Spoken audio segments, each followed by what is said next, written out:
Hello, New Hampshire Realtors. I'm Mark Drapo, your 2020 NHAR president. It's Monday, August 3rd, and we're now 7 weeks into Governor Chris Sununu's recently extended Safer at Home order, the details of which can be found at covidguidance.nh.gov. The link is below. Thank you for joining our 15th weekly briefing, providing you with news from the New Hampshire Association of Realtors. Here's the latest. We're all aware of the unprecedented low housing inventory that has been exacerbated by the pandemic. And with that has come a seller's market unlike any that I can remember in my real estate career. While multiple offers might be considered a luxury problem for those sellers, they also require a particular skill set, both on the seller and buyer side from realtors. With that in mind, we've asked two of the smartest guys I know to get together and talk about multiple offers for your benefit.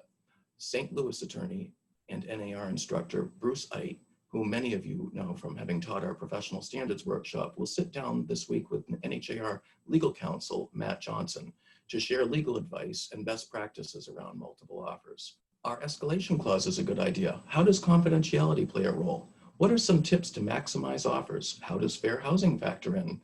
Is it a good idea to formally call for final offers? They'll talk about some questions you may deal with every day and some you may not have even considered. All of it will be on the table with Bruce and Matt, so look for that later this week. Last week, NHAR started a weekly e-news series to highlight some of the incredible resources being provided by the National Association of Realtors through its Right Tools Right Now program. Last week's featured benefit was NAR's member telehealth program, which includes 24/7 electronic access to a network of over 2,300 physicians for only $7 a month. And we'll be sharing our next Right Tools of the week on Wednesday, so please look for that. Some education news. We're now just a couple weeks away from our one-day At Home with Diversity certification course. The class is just $25 and it's scheduled for Tuesday, August 18th. The focus is on diversity, sensitivity, and how it applies to fair housing laws in your business, and also ways to develop professional guidelines while working with people in the increasingly multicultural real estate market. Again, that's At Home with Diversity on August 18th. For more information and to register, visit nhar.org and click on the Events tab and then Designation Courses. Changing gears a little bit, we're now entering election season, and NHAR encourages all realtors to register and vote this fall. And we want to point out that if you have concerns about voting in person due to COVID-19, you can now apply for an absentee ballot for both the state primary election on September 8th and the November 3rd general election. For more information on how to do that, contact your local town office or visit the New Hampshire Secretary of State's website.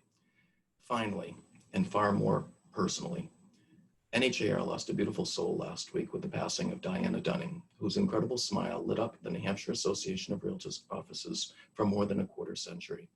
Even if you didn't know Diana, there's a good chance you felt her impact. Her gift and her passion was identifying and elevating volunteer leaders, then fostering their skills to allow them to have the broadest possible influence on the members of our association.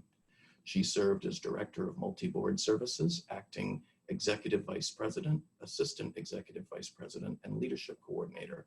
And most recently, she worked with Roger Turcott to create the NHAR Leadership Academy. 19 members graduated from the Academy, including every voting member on the current NHAR Executive Committee. I'm one of those graduates and one of those who was moved to take on a leadership role because of Diana's gentle but insistent nudge. It's certainly fair to say that if it were not for her, I wouldn't be speaking with you right now.